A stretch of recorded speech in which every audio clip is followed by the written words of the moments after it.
Hello and welcome back to Shakesyear. We are working on the Tempest, and today we get to hear from Trinculo in Act 2, Scene 2. Now, Trinculo is Alonso's jester, so he was on the boat with all of the people and got shipwrecked and sort of washed ashore here, but he got washed ashore far away from where the rest of them got washed away, and he's been sort of stumbling about the island, and he comes across Caliban, who we got to see yesterday.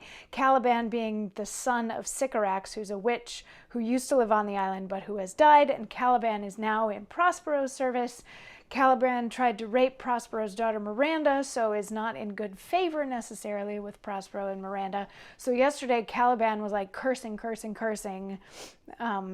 Prospero, but also paranoid that all of these spirits on the island are trying to torment him. They're hiding and disguising themselves as other things, but they're actually trying to torment him. And at the end of his monologue yesterday, Trinculo entered, and Caliban was like, oh my goodness, this is another thing to come and get me. So he lies flat on the ground to try to hide, hoping that this spirit won't see him. And Trinculo comes in and says, here's neither bush nor shrub to bear off any weather at all, and another storm brewing.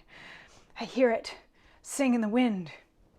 Yond same black cloud, yond huge one, looks like a foul bumbird that would shed his liquor.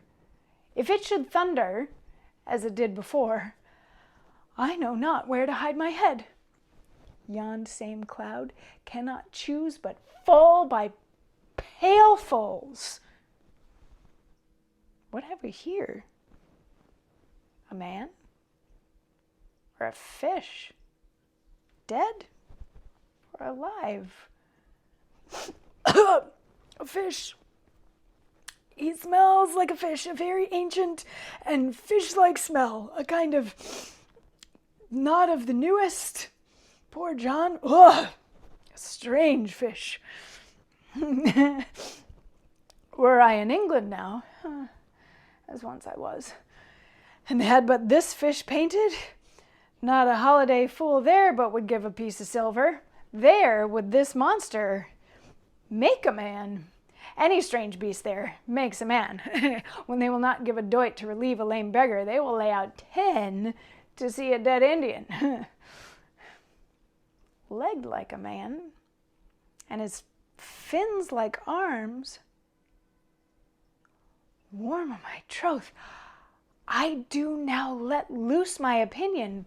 Hold it no longer. This is no fish, but an islander that hath lately suffered by a thunderbolt. Alas, the storm has come again. My best way is to creep under his gabardine. There is no other shelter hereabout. Misery acquaints a man with strange bedfellows. I will here shroud till the dregs of the storm be past.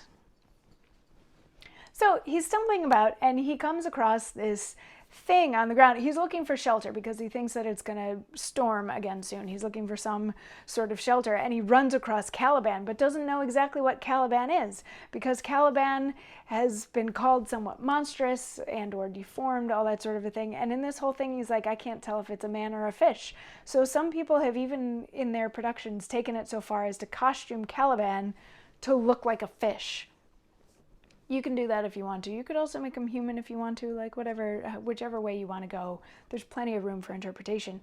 But then he's like, you know, if I had this creature, this oddity back home, people would pay a bundle to come see him, because people that won't help the poor will pay to see strange things. But then it actually, the storm gets to the point where he actually has to get some shelter. So he climbs in.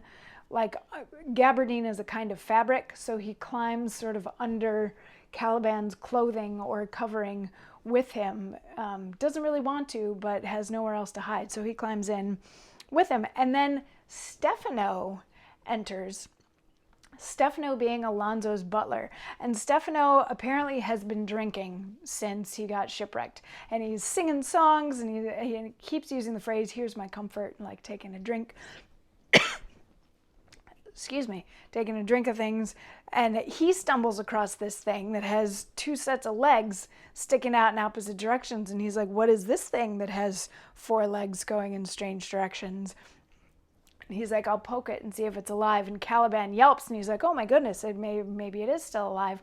But then Trinculo recognizes Stefano's voice and says something. And Stefano's like, wait a second, this creature has 4 legs and 2 different voices, and starts sharing his wine first with the Caliban side, then a little bit with the Trinculo side, and then Trinculo comes down and is like, my good friend Stefano, and they see each other and they embrace each other, and they're happy to be reunited because they've both worked together under King Alonso. And Trinculo is like, hey, you got any more of that wine? And Stefano's like, yeah, I got a boatload over there. So they decide that they're going to go get more of their wine and do a thing. But Caliban has been witnessing this whole thing, and he's like, where did you come from? You're not sprites, and you're not being mean to me or poking me or cursing me or do anything like that. So I'll show you all the cool stuff on the island. I'll show you where the good berries are, and I'll show you where the water is, and I'll fetch wood for you, and I'll be in your service instead of in that other guy's service because I like you better. So we now have this merry band of Trinculo and Stefano, who are just going to get continually more drunk throughout the course of the play, and Caliban, who has decided to follow along with the drunkards, in part because they're not Prospero, and in part because he also likes the wine. So they go off in search of more wine and fun things, and so Caliban can show them the island. And that's the end of Act 2, Scene 2. So, ta-da! Come on back tomorrow when we get into... I think tomorrow's Act 3.